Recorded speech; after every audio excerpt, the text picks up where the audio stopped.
ಮೊಳಕಾಲ್ಮೂರು ಬಾಬು ಜಗಜೀವನರಾಮ್ ಅವರು ಸೃಷ್ಟಿಸಿದ ಹಸಿರು ಕ್ರಾಂತಿಯಿಂದ ದೇಶದಲ್ಲಿ ಬಡವರಿಗೆ ಆಹಾರದ ಕೊರತೆ ದೂರವಾಯಿತು.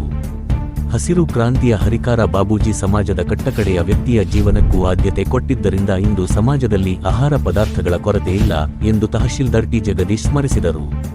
ಪಟ್ಟಣದ ತಾಲೂಕು ಆಡಳಿತ ಸಭಾಂಗಣದಲ್ಲಿ ಹಮ್ಮಿಕೊಂಡಿದ್ದ ಬಾಬು ಜಗಜೀವನರಾಮ್ ಜಯಂತ್ಯೋತ್ಸವ ಕಾರ್ಯಕ್ರಮದಲ್ಲಿ ಮಾತನಾಡಿ, ಅಧಿಕಾರ ಮತ್ತು ಆಸ್ತಿಯಿಂದ ಗಳಿಸಲಾಗದ ಕೀರ್ತಿಯನ್ನು ಸೇವೆ ಹಾಗೂ ತ್ಯಾಗದಿಂದ ಗಳಿಸಬಹುದೆಂದು ಬಾಬು ಜಗಜೀವನರಾಮ್ರ ಬದುಕು ತಿಳಿಸಿಕೊಡುತ್ತದೆ ಎಂದು ಅಭಿಪ್ರಾಯಪಟ್ಟರು.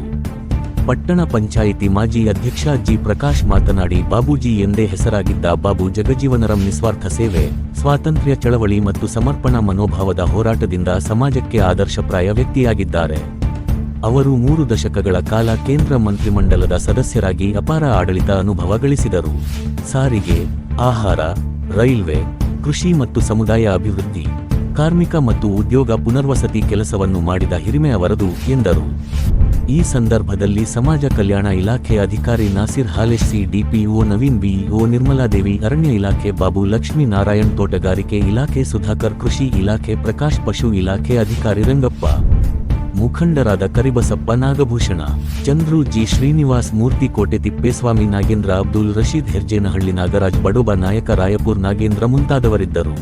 1952ನೇ ಇಸ್ವಿಯಿಂದ ನಡೆದಂತಹ ಸಾರ್ವತ್ರಿಕ ಚುನಾವಣೆಯಿಂದ ಹಿಡಿದು ತಾನು ಮರಣ ಹೊಂದುವವರೆಗೂ ಕನಿಷ್ಠ 40 ವರ್ಷಕ್ಕೂ ಹೆಚ್ಚು ಕಾಲ ಈ ದೇಶದ ಸಂಸತ್ತಿನಲ್ಲಿ ಅಪಾರವಾಗಿರ್ತಕ್ಕಂಥ ಸೇವೆ ಸಲ್ಲಿಸಿದಂಥ, ನಿಷ್ಠೆಯಿಂದ ಸೇವೆ ಸಲ್ಲಿಸಿದಂಥ ವಿಶ್ವದ ಏಕೈಕ ರಾಜಕಾರಣಿ ಅಂತಂದರೆ ಬಾಬು ಜಗಜೀವನರಾಮ್ ಅವರು. ಈ ದೇಶದ ಉಪ ಪ್ರಧಾನಮಂತ್ರಿಯಾಗಿ ಭಾರತ ದೇಶದ ಆಹಾರ ಸ್ವಾವಲಂಬನೆಯಾಗೋದಕ್ಕೆ ಹಗಲಿರುಳು ಶ್ರಮಿಸಿರ್ತಕ್ಕಂಥ ಮಹಾನ್ ವ್ಯಕ್ತಿ ಬಾಬು ಜಗಜೀವನರಾಮ್ ಅವರು. ಅವರು ಮಂತ್ರಿಯಾಗಿರ್ತಕ್ಕಂಥ ಎಲ್ಲ ಇಲಾಖೆಗಳಲ್ಲಿ ಕೂಡ ದಕ್ಷತೆಯಿಂದ, ಪ್ರಾಮಾಣಿಕತೆಯಿಂದ ಸೇವೆ ಸಲ್ಲಿಸಿದಂಥ ನಾಯಕರಾಗಿದ್ದರು. ಅವರು ಈ ದೇಶದ ಕಾರ್ಮಿಕ ಮಂತ್ರಿಯಾಗಿದ್ದರು, ಕಾನೂನು ಮಂತ್ರಿಗಳಾಗಿದ್ದರು, ಮಾಹಿತಿ ಸಂವಹನ ಖಾತೆಯ ಮಂತ್ರಿಯಾಗಿದ್ದರು, ಆಹಾರ ಖಾತೆಯ ಮಂತ್ರಿಯಾಗಿದ್ದರು, ರಕ್ಷಣಾ ಸಚಿವರಾಗಿದ್ದರು.